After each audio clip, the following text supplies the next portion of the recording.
Well, hello there. Long time no see. So it's been a little while since we've done a video, obviously, about 2 years. I could give you an explanation, but we don't have time for that. As you can see, I am not in my usual surrounding of waterfalls, mountains, arches. Instead, I am in this massive abandoned power plant somewhere in the hills of West Virginia. So I figured I'd take you along and see what's left in this place. It's pretty cool.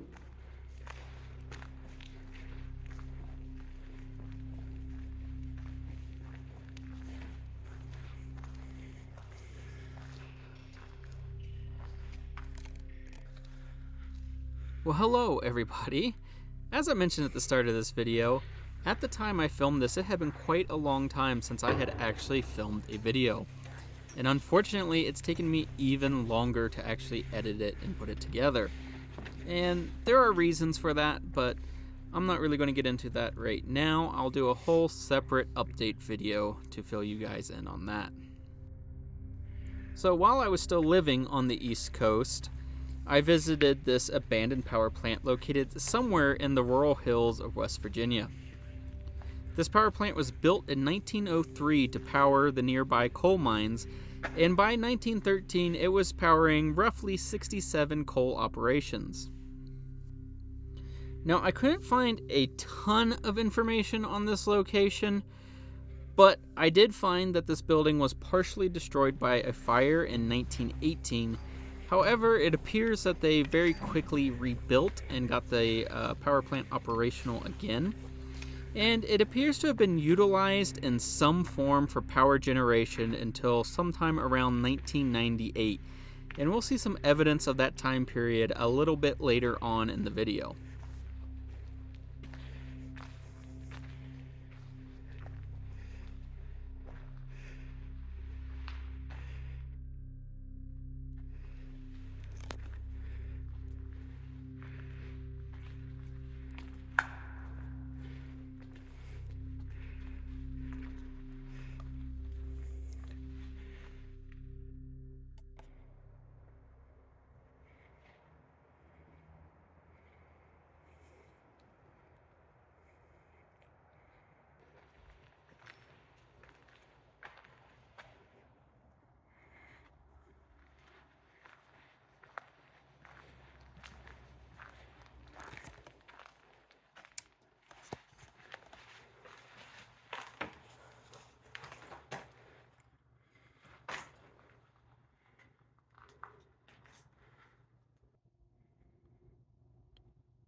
There wasn't a ton left behind at this location. However, I was surprised by the amount of stuff that was left, considering that it's been roughly 25 years since this plant shut down.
So these appear to be radio notification procedures for air raids. I'm not entirely sure the time period on this, but I'm assuming probably the Cold War. So these instructions were for a program called CONELRAD, which was a radio broadcast system that gave the U.S. government the ability to inform the American people in the event of an enemy attack during the Cold War.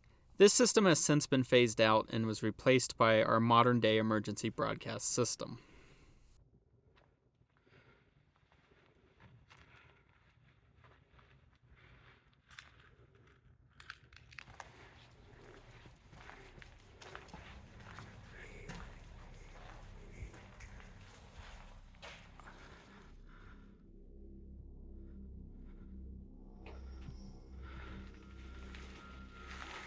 These appear to be the old offices.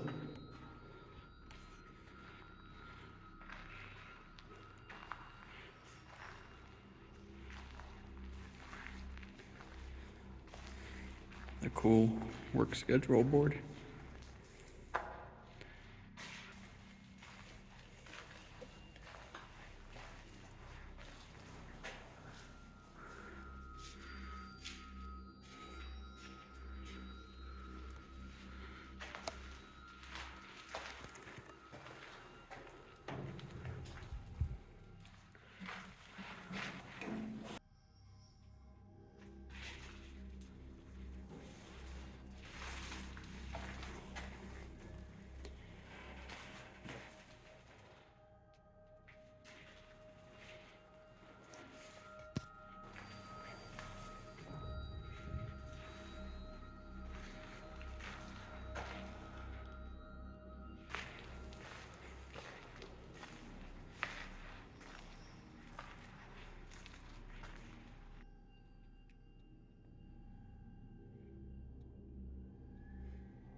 Employee accident report. It's blank. Everybody say hi to Crystal as she awkwardly stands here thinking that she is out of the camera. I'll save the spooky basement for last.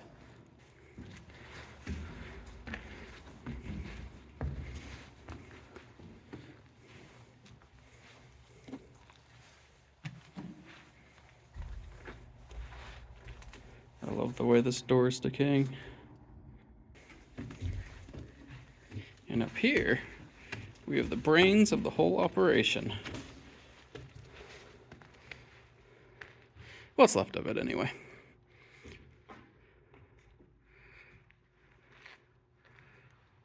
I'm not going to get too close to it because I don't want to show exactly where this place is. But this wall appears it would have been a map of the entire power grid, which is pretty cool.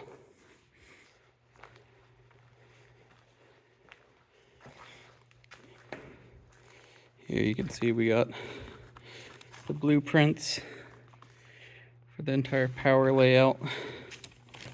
So the engineers could have been consulted them at any time. I'm not sure how clear it is on the video, but it says Wednesday, March 13th, 1996.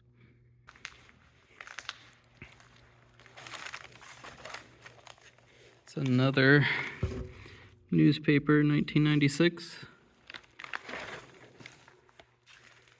So this presumably mapped out the entire power grid and where the various components were. And like I said, I don't want to show it, but off to this side, they have a bunch of the cities and such labeled.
I think we put off the creepy basement as long as we possibly can.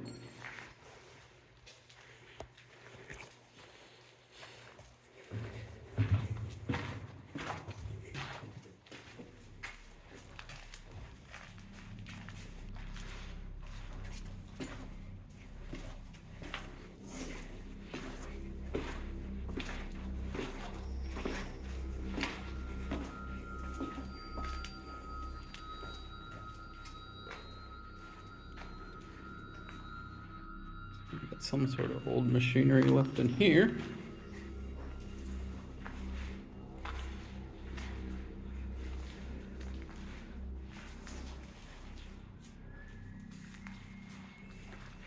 Check out those fuses.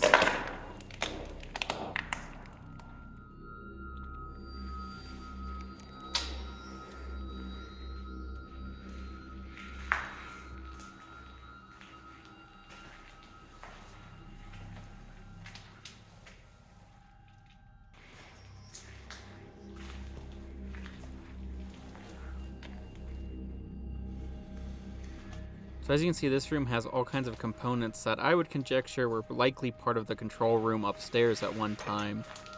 Exploring places like this always makes me feel like I'm playing Fallout in real life or something.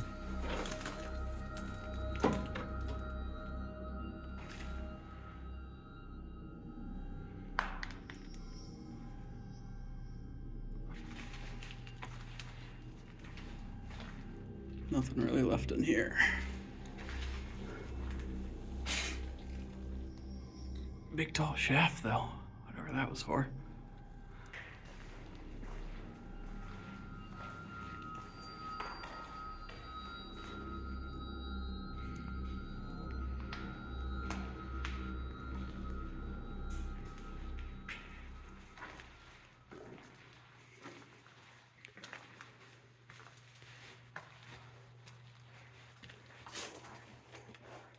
I assume that would have been some sort of master power switch because that is one massive breaker box.